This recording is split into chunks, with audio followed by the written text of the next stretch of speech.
నమస్తే.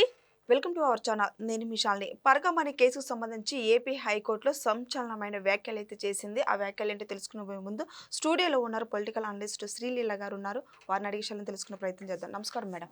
నమస్తే. మేడం, పరకమణి కేసుకు సంబంధించి అందులో ప్రమేయం ఎవరిదైతే ఉందో పోలీస్ అధికారుల మీద క్రిమినల్ కేసు పెట్టాలని ఏపీ హైకోర్టు ఆదేశించింది. ఇక ఈ కేసు ఇది ముందుకు ఎలా సాగబోతుందంటే ఏం చెప్తారు మేడం? పరకామణి కేసు అనగానే జగన్మోహన్ రెడ్డి గారు గుర్తొస్తారు, ఎందుకో తెలియదు. ఎందుకంటే చాలా చిన్న దొంగతనమే కదా అన్నారు. మరి ఆయన మీద కూడా నమోదు చేయాలని చెప్తే ఇంకా బాగుండేది.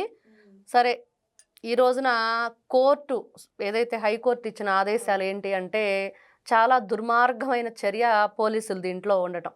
వాళ్ళు ధర్మాన్ని రక్షిస్తాము, కాపాడతాము, ప్రజలకు మేము సపోర్టుగా ఉంటాము, రక్షక భటులుగా ఉన్న వ్యక్తులు మరి ఏం ప్రమాణం చేసి ఆ రోజున వాళ్ళు ఆ కాకి బట్టలు ధరించారు, ఏ విధంగా వాళ్ళు రక్షించాలి అనేది మర్చిపోయి ఎవరైతే ఈ పరకామణి నిందితులు ఉన్నారో వాళ్ళతో చేతులు కలిపారు అనేది ఈ రోజున సిఐడి పూర్తిగా వాళ్ళు చేసిన విచారణలో కోర్టుకి అన్నీ కూడా ఇవ్వటం జరిగింది. దాని మీద కోర్టు అన్నీ విచారించిన తర్వాత ఇదిగో ఈ విచారణలో ఇది వెల్లడైంది కాబట్టి ఖచ్చితంగా ఎవరైతే ఈ పోలీసు అధికారులు ఉన్నారో ఈ నిందితులతో చేతులు కలిపిన వాళ్ళు మరి వాళ్ళ మీద క్రిమినల్ కేసులు నమోదు చేయమంది. ఇంతకంటే దుర్మార్గం ఇంకేముంది? ఒక పోలీసు క్రిమినల్ని పట్టుకోవాలి, ఈ రోజున పోలీస్ మీదే క్రిమినల్ కేసులు అంటే నిజంగా చాలా మంచి ఆలోచన, మంచి ఈ రోజున ఒక ఆదేశాన్ని జారీ చేసింది కోర్టు అనుకోవాలి.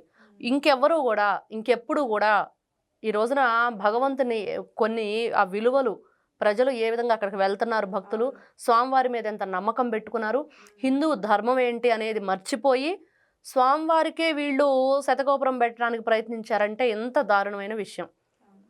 అదేవిధంగా గతంలో కోర్టు ఇంకా చెప్పింది, ఇంకా ఈ మాన్యువల్గా ఏదైతే ఈ లెక్కింపు కార్యక్రమం ఉందో దానికి ఇంకా ముగింపు పలకండి.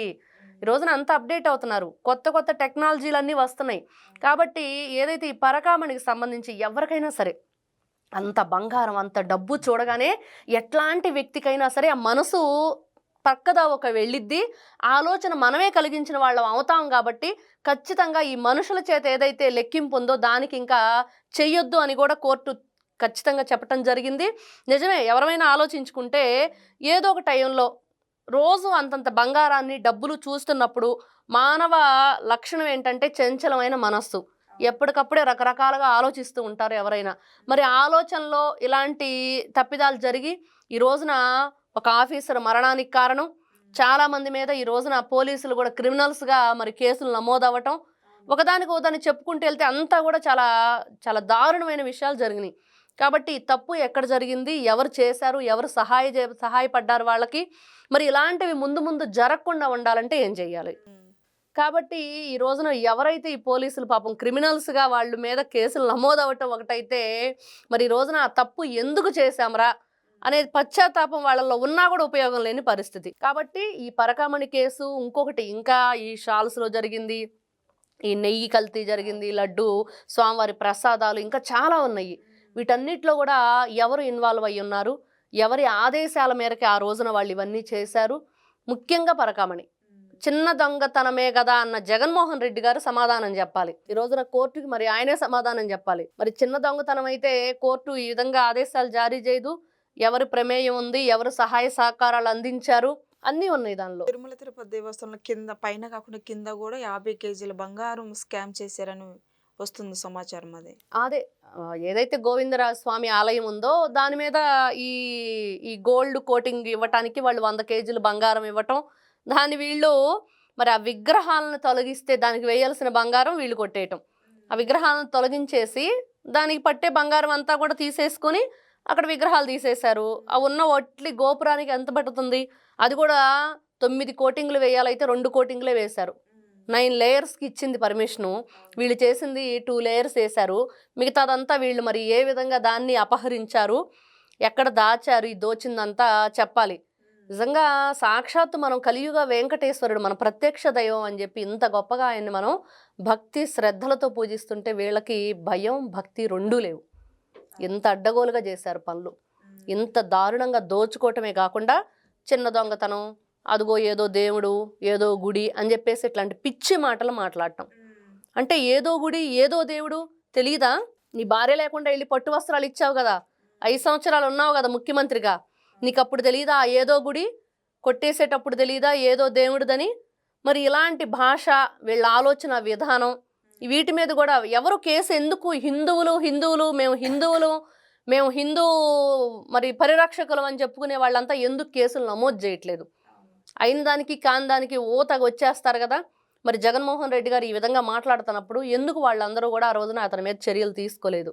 ఇంత దారుణంగా అక్కడ దోపిడీ జరిగితే మరి వీళ్ళ మీద ఎందుకు ఒత్తిడి తీసుకురావట్లేదు? ఈ రోజున ప్రభుత్వం చేయాల్సింది చేస్తుంది. ఎవరైతే ఈ హిందూ ధర్మ పరిరక్షకులు ఉన్నారో వాళ్ళందరూ కూడా ఈ రోజున బయటకు రావాలి. వీళ్ళ గురించి కేసులు నమోదు చేయాలి. కఠినమైన చర్యలు, ఇంకొకసారి ఆలోచన అనేది చేయకుండా ఉండే విధంగా అవన్నీ కూడా రికవరీ ఎలా చేయాలి? అవును. ఫస్ట్ వీళ్ళ ఆస్తులను అటాచ్ చేసుకోవాలి, సీజ్ చేయాలి.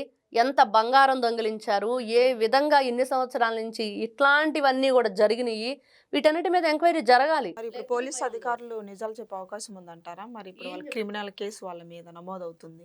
వాళ్ళు చవటం కంటే ఈ రోజున ఇంకో భయం ఏంటంటే, అది విన్నప్పటి నుంచి మనకి ఆఫీసర్ సతీష్ కుమార్ దారుణంగా మరణించాడు, చంపేశారు అతన్ని. మరి ఈ ఆఫీసర్ల పరిస్థితి ఏంటి? ఈ రోజున కోర్టు ఏదైతే క్రిమినల్ కేసులు వాళ్ళ మీద నమోదు చేయండి, తదుపరి విచారణ కంటిన్యూ చేయమందో, మరి ఆ తర్వాత వీళ్ళకి రక్షించాల్సిన బాధ్యత కూడా ఈ రోజున పోలీసుల మీద ప్లస్ కోర్టు మీద ఉంది. ఎందుకంటే ప్రాణ రక్షణ, వాళ్ళకి ప్రాణహాని ఉంది, ఆ ప్రాణ రక్షణ కల్పించాల్సిన అవసరం ఉంది.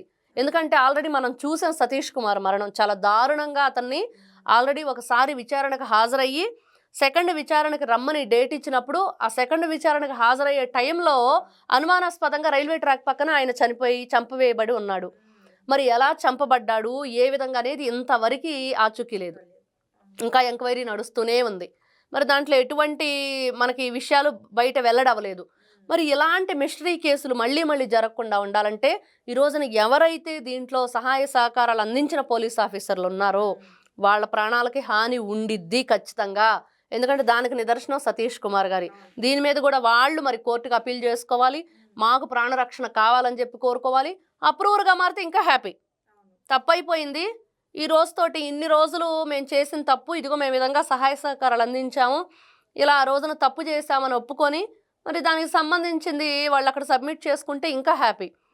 లేదు అంటే మరి ఎలా ముందుకు ఎలాంటి జరగబోతాయో వినటామో చూస్తామో అనేది కూడా ఆందోళనకరమైన విషయం. అంటే ఆ మెయిన్ పర్సన్ ఎవరైతే ఉన్నారో వాళ్ళ వల్లే వీళ్ళకి జరుగుతుంది. మరి సతీష్ కుమార్ గారి మరణం వల్ల మనం ఇవన్నీ మాట్లాడుకోవాల్సి వస్తుంది. లేకపోతే మనకెవరికి కూడా చంపేంత ఇది దానిలో లేదు. దొంగతనం జరిగింది, పట్టుబడ్డాడు, వీళ్ళేదో లోక్ అదాలత్లో జరిపారు పంచాయతీ, ఎవరికి వాళ్ళే గూడు పుటాని చేశారు. కానీ ఇప్పుడు ఆయన మరణం తర్వాత ఇవన్నీ కొత్త విషయాలు వెలుగులోకి వస్తున్నప్పుడు ఇప్పుడు ఈ పోలీస్ ఆఫీసర్ల పరిస్థితి ఏంటనేది కూడా చాలా భయంగా అనిపిస్తుంది. Thank you madam. నమస్తే.